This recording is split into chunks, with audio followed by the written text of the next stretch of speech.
Today, I'm going to talk about this very important topic is unemployment in India. Bharat में इतनी सारी बेरोजगारी and बहुत सारा अनस्किल्ड लेबर फोर्स जो है इस सारी कंट्री के लिए एक बहुत बड़ा प्रॉब्लम बनते जा रहा है डे बाय डे जो हर दिन हर वक्त हम देख रहे हैं टीवी पे सड़कों पर हर जगह व्हाई बिकॉज हमारा सिस्टम जो बना हुआ है बचपन से बुढ़ापे तक व्यक्ति की काबिलियत को उसके पोटेंशियल को राइट डायरेक्शन नहीं दे पाती है। इंडिया का जो अपना खुद का एजुकेशन सिस्टम है अगर वो देखा जाए तो शायद हम सांस्कृतिक लेवल पे एक अलग है और जो स्टडी सब्जेक्ट और मटेरियल है वो काफ़ी अलग है। इनके जो क्लैशेस होते हैं इस वजह से एक यंग जो करंट जनरेशन की करंट दुनिया की या फिर अपकमिंग आने वाली जो प्रॉब्लम्स है उसके लिए तैयार नहीं है। जैसा कि हम लोगों को बचपन से हम जिन परिवारों में पैदा होते हैं whether it's Hindu Muslim Sikh whatever the caste it is, यहाँ पर हमारी जो परवरिश है वो कल्चरली ज़्यादा है। हम कल्चरली बाउंडेड है और उस कल्चर का एक अपना सोचने का एक पैटर्न है और वो पैटर्न ये है कि हम पहले हमारे जो टीचर्स है इनडायरेक्टली हमारी फैमिली होती है जहाँ से हम आते हैं और जो मोर ओवर एक सेफ एनवायरनमेंट में हमारे को स्टडी कराती है और उसका कहीं ना कहीं हम लोग जो पॉइंट है कल्चरली इट्स अबाउट हमारा पूरा कल्चर हमें क्या कहने को कह रहा है, हमारा जीवन का उद्देश्य क्या है। एक बचपन में जब बच्चा पैदा होता है उसी टाइम ऑलमोस्ट उसकी जिंदगी डिसाइड हो जाती है by their parents by their family members because हमारा हिंदुज्म और जो हमारा not Hinduism should say it's about the Indian culture जहाँ व्यक्ति का इम्पोर्टेंस उसका सर्वाइवल है। तो survival can be having 10,000 to the 1 lakh to the 10 lakh. अब एक छोटे स्तर पे आपको रहना तो एक बहुत छोटा सा अमाउंट भी काफी है। तो व्यक्ति को मोटिवेट नहीं करता कि उसका जीवन का उसमें उसको कुछ लग्जरी चाहिए या फिर उसको कुछ बेटर चाहिए और जो हमारी पुनर्जन्म की अवधारणा है इस वजह से यहाँ का व्यक्ति सोचता है कि कईयों जीवन पड़े आराम से काम कर लेंगे दोनों थोड़ा थोड़ा करते हैं why should we do hard work. तो हमारा देश जिसको आध्यात्मिक तौर पे इतने महान लोग बुद्ध महावीर कृष्ण जैसे लोग मिले यहाँ आलसी और निकम्मों की फौज खड़ी हो गई क्योंकि जो बुद्ध महावीर कृष्ण ने जाना था वो अपने खुद के एफर्ट से अपने खुद के कर्म के सिद्धांत या फिर अपने ज्ञान के सिद्धांत को खुद जानकर आगे बढ़े। बट जो उनके फॉलोअर्स हुए उन्होंने उसको समझा कि जब जीवन में सब यहीं रह जाना है तो why should do hard work. तो यहाँ के लोगों ने सोचा कि सर्वाइवल के लिए why should we do hard work. तो जहाँ यहाँ का जो ब्रह्मत्व है या फिर जो जिसको कहना चाहिए हम जीवन का जो अंतिम लक्ष्य है उसको पाना हमने शॉर्टकट समझ लिया कि why should do hard work, एक छोटा मोटा मिल जाएगा काफी। और ये हमारी generation to generation pass on होती गई। बहुत सारे लोगों का कहना है कि हमारा इंडियन एजुकेशन सिस्टम ऐसा है वैसा है इसमें ये प्रॉब्लम्स हैं। पढ़ाई बहुत बाद में आती है किताबी पढ़ाई, क्योंकि किताबी पढ़ाई कोई कितनी भी अच्छी कर ले वो ले दे के लेबर ही बनेगा। क्योंकि उसका सिस्टम ही ये बनाया गया है कि अगर आप जो भी पढ़ेंगे ले दे के आप एक टेक्नीशियन बनेंगे, ना कि आप उस ज्ञान के डीप में जाने वाले। और हमारा कंट्री कोई आपसे गरीब नहीं, हजारों साल से गरीब है। और जिसको हम सोने की चिड़िया कहते थे ये उन लोगों के लिए सोने की चिड़िया थी जो अमीर थे और आज वो आज भी अमीर है। But in the name of country हम सभी लोगों को एक इसे भ्रम में रखा गया है कि हम एक बहुत ही अमीर कंट्री हैं और या थे। जबकि आप इसकी विदशा देखिए, यहाँ पर जिन तरह से डिवाइडेड किया गया कंट्री को और लोगों को एक उसी व्यवस्था में घुमाने की कोशिश की गई। सेम व्यक्ति अपनी संस्कृति के नाम पे, अपने कल्चर के नाम पे सेम चीज फॉलो करता गया, and same thing is still happening.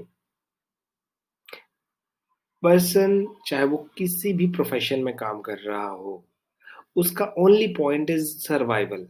He is not working, जैसे कोई पीएचडी कर रहा हो या फिर लेट्स से कोई डॉक्टरी कर रहा हो या कोई इंजीनियरिंग कर रहा हो, उसका ऑब्जेक्ट ज्ञान प्राप्ति नहीं है, सर्वाइवल है। और सेम मिस्टेक ही डूज द, वेदर कितना भी पढ़ा लिखा आदमी हो, मोस्ट ऑफ देम आप देखेंगे वो बिना वैज्ञानिक आधार जाने, बिना खुद का जीवन आधार जाने, वो सेम चीज रिपीट करते जाते हैं। हम जिनको यहाँ यंग बोलते हैं, और हमारे यहाँ सफलता का जो पैमाना है किसी यंग व्यक्ति को या फिर किसी भी व्यक्ति को, कि उसका अभी के डेट में इकोनॉमिक सफलता ही उसकी सफलता है, जिसको हम बेरोजगारी बोलते हैं।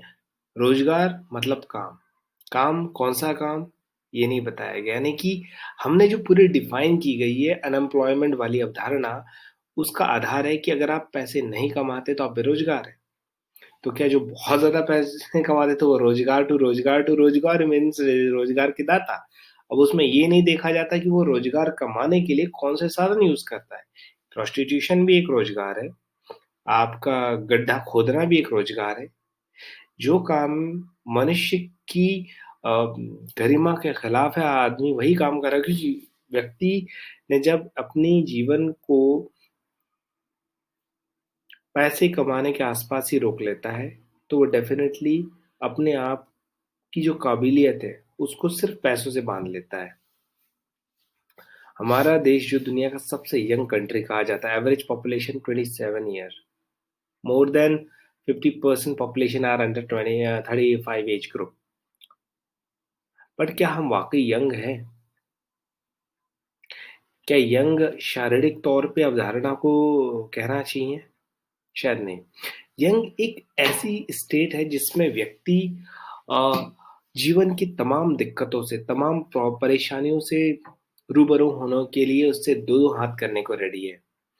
बट जिस तरह का हमारा कल्चर है, सिस्टम है, जिसमें हमने परिवारों के न जाने कितने बखान कर दिए हैं, उसमें तो सिंपली यही कहा गया है कि आप एक बहुत ही मतलब सिक्योर सिस्टम में रह रहे हैं, जहां पर एक बना बनाया सिस्टम है।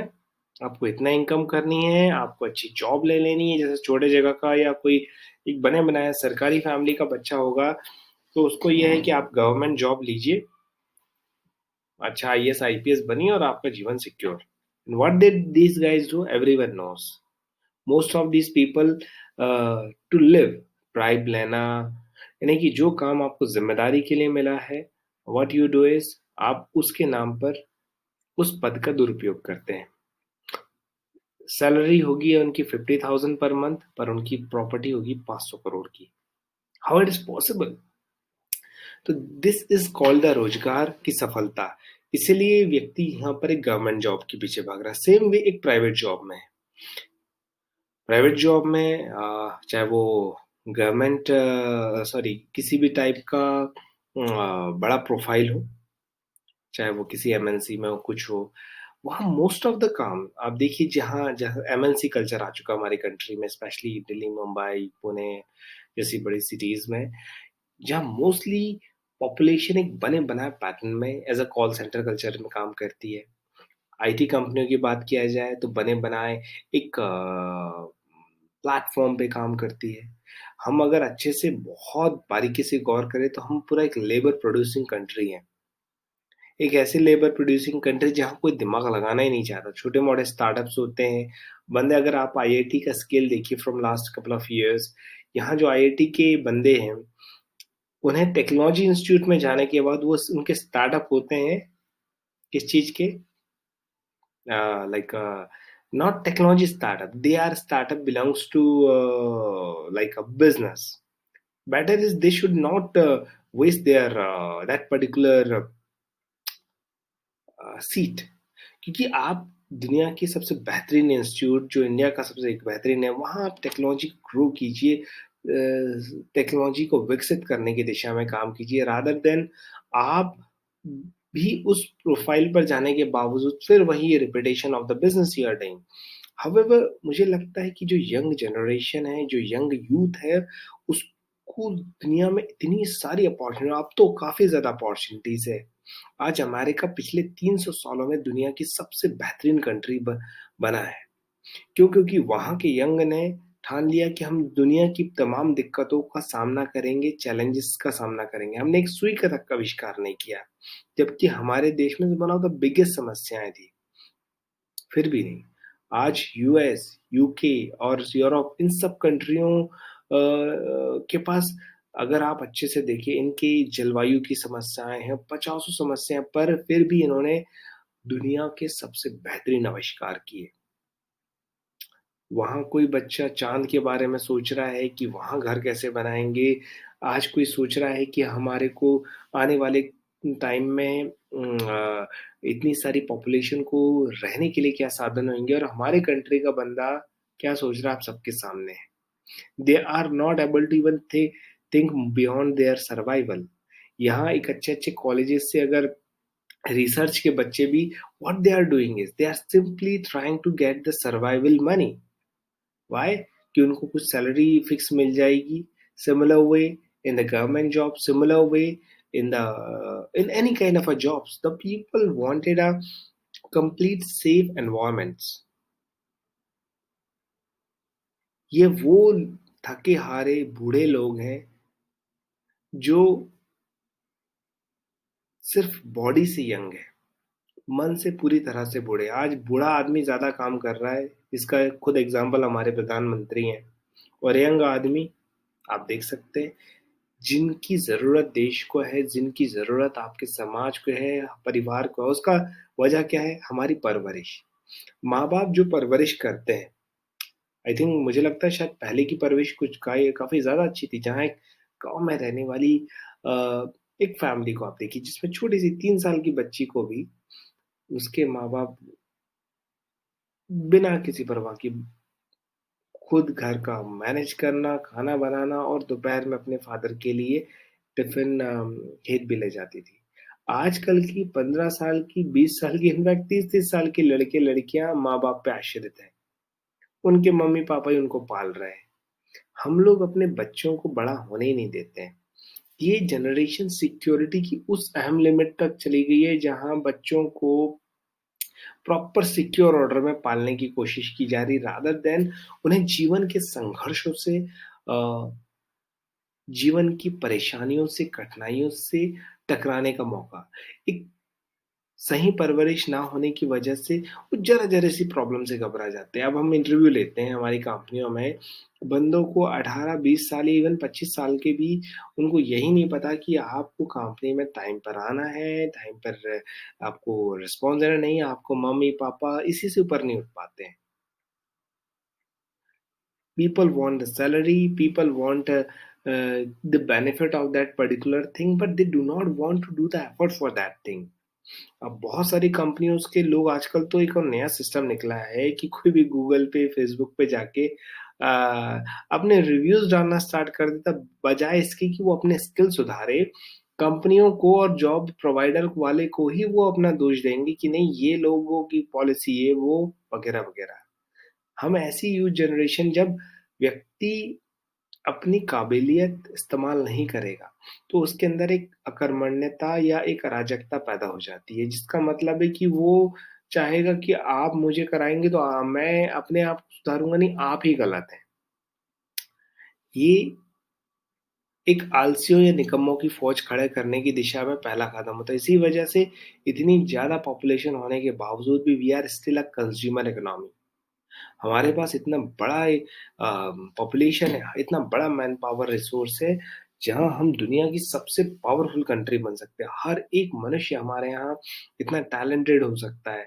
आज जापान ने, इज़राइल ने और दुनिया की तमाम इन छोटी-छोटी कंट्रियों ने, आज डेनमार्क, स्वीडन, जो इतनी सी कंट्रीज़ है, पर उनका जीडीपी देखिए, वो लोगों के हर बच्चे को देखिए, what they are doing is they are trying to do the max potential energy in terms of learning the things. Learning the possibilities, कि how we can solve the big problem in the world. हम अभी भी हमारे यहाँ youth से लेकर किसान आंदोलन पे लगे हुए हैं। हमारा यहाँ का यूथ कुछ सीखना नहीं चाह रहा, सब बनाया-बनाया पैटर्न। यूपी में लास्ट ईयर आई थिंक 1-2 साल पहले उन्होंने नकल बंद कर दी तो पूरा एग्ज़ाम कैंसल करना पड़ा। क्या हम इस तरह की एजुकेशन प्रणाली में काम कर रहे हैं? हमारे यहाँ सोचा ही नहीं जा रहा है, बस यानी कि व्यक्ति का बस ये है कि why should do hard work. अब जैसे एक बंदे से आई वाज़ टॉकिंग एंड उसने एक बड़ा अच्छी बात कही कि भई बिज़नेस करने में आपको बंदों को हायर करो, मैनेज करो कि काम कर रहा है या नहीं कर रहा है, इतनी हेडेक लेने की क्या ज़रूरत है भैया? आपने एक लिया माल, अगले साल बेच दिया, आपका बैठे-बैठे क लाखों का प्रॉफ़िट। यानी कि एक ज़मीन जैसे फॉर एग्ज़ाम्पल कोई 10 लाख की लेता है, 1-2 साल बाद 20 लाख की बेच बोले स बस मैं 4-5 डील करूँगा, लास्ट साल का कमा लूँगा। These kind of a people are keep getting increase in every city। आज पूरी ज़मीनें बेच दी जा रही हैं, बस हर कोई ब्रोकर बन रहा है, हर कोई एक छोटे शॉर्टकट अपना रहा है कि why should do hard work? Why should try to solve the problems? हमें भगवान ने पैदा कर दिया, अब इसके बाद हम वो ठेका लिएगा, हम काहे को मेहनत करें? ये है हमारी सोच। और ऐसा व्यक्ति कभी धार्मिक नहीं हो सकता। और आपको सबसे ज़्यादा जान के हैरानी होगी, यही लोग मंदिर, मस्जिद, गुरुद्वारे में सबसे ज़्यादा मिलेंगे आपको। और यही आपको सबसे ज़्यादा भगवान के नाम लेते हुए पाए जाएँगे। क्योंकि व्यक्ति जब अपने अंदर का ईश्वर नहीं जान पाता है, तो वो इधर-उधर भटकता रहता है। और जिस तरह हमारी कंट्री बढ़ रही है आगे, हम और हमारा सिस्टम ऑफ एजुकेशन तो really one of the most there is no word for this, but yes, it's true that most corrupted system it is। आप स्कूल कॉलेजेस से पहले जो परिवार की आधारशिला है, आई थिंक वहाँ सुझाने की ज़रूरत है, उनको माँ-बाप को सीखने की ज़रूरत है कि हम बच्चों के अंदर एक जीवन की सच्चाई, जीवन की एक कड़वी सच्चाई कि जीवन हर पल एक चैलेंज है। जीवन के हर रास्ते पर चैलेंज है। आप उनको ज़िंदगी भर पालने की हेडेक खत्म कीजिए। इनफैक्ट कबीर ने भी कहा था, पूत कपूत तो काढ़न संचय, पूत सपूत तो काढ़न संचय। अगर आपका बच्चा सुपुत्र है तो आपको जोड़ने की कोई ज़रूरत नहीं है, और अगर आपका बच्चा कुपुत्र है तो भी जोड़ने की कोई ज़रूरत नहीं है। और यहाँ most of them what they do, they try to make their family in such a secure way कि उनके बच्चों के बच्चों के बच्चों के बच्चों, मतलब न जाने कितने खानदान उनको बचा के रखने हैं। एंड दैट्स द रीज़न हमारे यहाँ कॉम्पिटिशन ऑलमोस्ट खत्म है। हम तो सिंपली जो एक अच्छी फैमिली में बिलॉन्ग करता है, जो ऑलरेडी एस्टैब्लिश फैमिली से है, उसका जीवन पहले से सिक्योर है। उसके फादर के ऑलरेडी आपको मिलेंगे कि वेल एस्टैब्लिश बिज़नेस हाउसेज़ हैं। तो आपको इसलिए जो मोस्टली रिच क्लास फैमिलीज़ के जो बच्चे होंगे अनक्रिएटिव, वो कोई दुनिया में कोई क्रिएटिव काम नहीं, क्योंकि उन्हें जीवन का चैलेंज मालूम नहीं पड़ता। एक बीज वो कब उगता है? जब धूप, हवा, पानी और तमाम परेशानियाँ जब उससे टकराती, तो उस बीज के अंदर की वो जान, वो शक्ति जागृत होती है। यही मनुष्य एक बीज की तरह है। वो बना तो ईश्वर होने के लिए, बना वो सुपरमैन की अवधारणा वाले के लिए बना हुआ है। बट क्योंकि उसको अपनी उस काबिलियत का अंदाज़ा नहीं, तो वही वो 9 टू 6 वाली जॉब में अटका हुआ है। वही अटका हुआ है कि मुझे एक छोटा-सा सैलरी मिल जाए। दया आती है मनुष्य को इस तरह स्वरूप में देखकर। बड़ी भाग्य से ये मनुष्य का जीवन मिलता है। और कोई वजह नहीं है कि आप सिर्फ जॉब या वर्क इसलिए कीजिए क्योंकि आपको पैसा कमाना है। आप इसलिए कीजिए कि आप आनंद कमाना चाहते हो। क्योंकि अल्टीमेटली आपको जो बताया गया है कि आप जो भी करेंगे, उसको करने से आपको पैसे मिलेंगे। और ज़रूरी नहीं कि पैसे ही मिलने के बाद आपको आनंद मिले। बेटर है जीवन का वो मार्ग चूज़ कीजिए जिससे आपको आनंद मिलता हो। बट जो भी मार्ग चूज़ कीजिए पर उसमें सबसे बड़ा व्यवधान है आलस्य। यहाँ अगर किसी को 6 बजे उठने का बोलोगे, अलार्म लगाने का 10 मिनट, 20 मिनट, जब व्यक्ति इतना सा भी काम नहीं कर पाता है, तो जीवन का वो जो सबसे टफेस्ट मोमेंट आएगा, उसमें तो डेफ़िनेटली उसको बहुत कष्ट होगा। यहाँ हर ऐज की अपनी वैल्यू है। जो लोग ऐज वाइज़ बूढ़े हो चुके हैं, उन्हें मार्गदर्शक बनना चाहिए उन बच्चों के लिए जिन्होंने अपना जीवन स्टार्ट किया है। उन्हें नौकरी के लिए नहीं, उन्हें जीवन के टफेस्ट चैलेंज को सामना करने के लिए, क्योंकि they can give some better ideas, some new ideas. जैसे पहले फ़ोन से नहीं होते थे तो लोगों को कबूतर या बहुत ही ओल्ड जो टेक्निक्स थे वो यूज़ करने पड़ते थे, पर मोबाइल फ़ोन ने एक ऐसी तकनीक विकसित कर दी कि व्यक्ति कहीं से बैठ के कहीं बात कर सकता है। अगर आज हमारे देश में बैठा कोई यंग व्यक्ति ये दिमाग लगाए कि क्या तकनीक लगाई जाए कि व्यक्ति को 1 एकड़ ज़मीन में हमारी पैदावार क्यूबा की या अमेरिका की पैदावार से बेटर हो। क्यों हम बच्चे को 12th क्लास तक पढ़ाते हैं और बिना मतलब का फिर 4 साल ग्रेजुएशन, फिर पोस्ट ग्रेजुएशन, फिर master, why we doing this all stuff?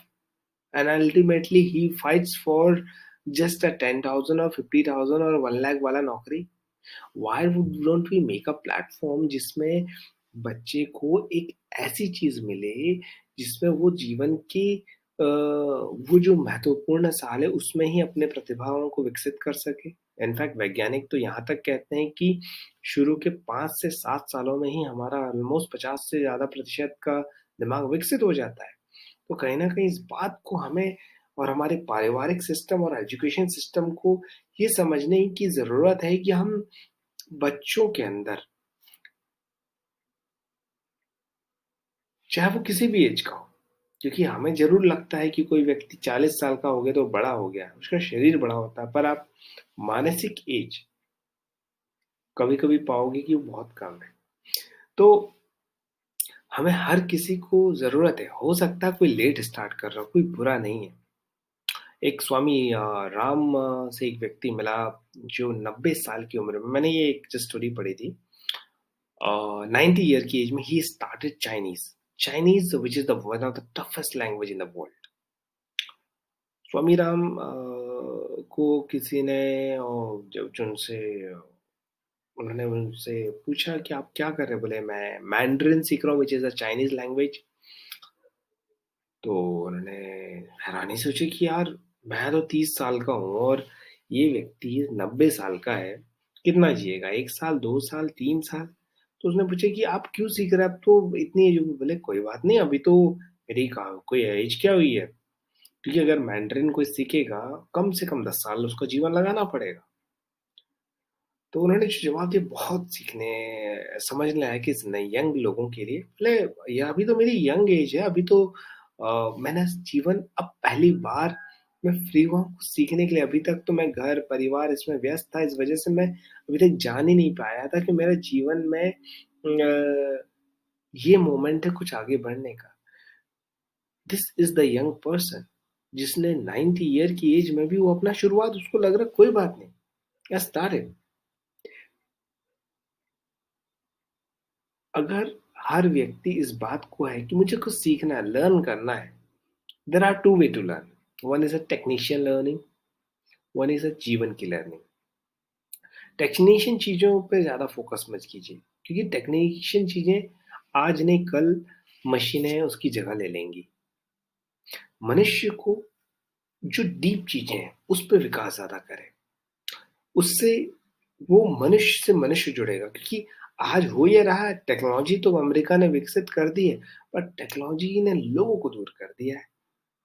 आज हमारे फेसबुक पे, इंस्टाग्राम पे और हर जगह 500 फ्रेंड मिलेंगे, पर हमारे पास 2 फ्रेंड बड़े कम से मिलेंगे जो हमसे आपस में बैठ बातचीत कर सके। तो जब हम जीवन को अंदर से विकास करेंगे तो वो जो रोजगार हमें मिलेगा वो रोजगार स्वरोजगार होगा। वो रोजगार हमारे जीवन को शांति प्रदान करेगा। क्योंकि हमारा अगर रोज़गार का ध्येय होगा पैसा, तो हम वो काम करने को भी रेडी हो जाएँगे जिसमें हमारा इंटरेस्ट नहीं होगा और हम एन्जॉय नहीं कर पाएँगे। तो आप जिसके लिए काम करेंगे, उसके लिए लेबर के तौर पे काम करेंगे, अनप्रोडक्टिव होंगे और अनप्रोडक्टिव बंदा जीवन में खुद भी असंतुष्ट रहेगा, जिसके लिए काम करेगा उसके लिए भी असंतुष्ट रहेगा। बट यस, कुछ ऐसे मोमेंट होंगे जब लाइफ में आपको शायद सारे कॉम्प्रोमाइज़ करने पड़ेंगे, बट यस, हर मोमेंट को आप जी जान लगा के सीख सकते हैं, क्योंकि किसी भी किताब में, किसी भी दुनिया के जहान में आपके जीवन को बनाने की डेफिनेशन नहीं लिखी है। ये सिर्फ आप खुद बना सकते हैं। तमाम लोग तमाम तरह की बातें करेंगे। कोई बोलेगा कि ये लॉर्ड मैकॉले या अंग्रेजों का सिस्टम है, कोई बोलेगा इसका सिस्टम है, कोई बोलेगा उसका सिस्टम है। बट मनुष्य को ये खुद डिसाइड करना पड़ेगा, वो किस डायरेक्शन में बढ़ना चाहता है, क्योंकि ये सब एक मार्ग है, ये मंजिल नहीं है। आप चाहे इससे जाएँ, एरोप्लेन से जाएँ या कार से जाएँ, इम्पोर्टेंट ये करता है कि आपके अंदर वो जज़्बा होना चाहिए। आपके अंदर एक जुनून होना चाहिए अपने आप को जानने का, अपनी लाइफ़ को जीने का और जो काम करें उसको एन्जॉय करने का। क्योंकि तभी हम अपने जीवन का पूरी तरह से एन्जॉय कर सकते हैं। सो आज के लिए इतना ही। Thank you.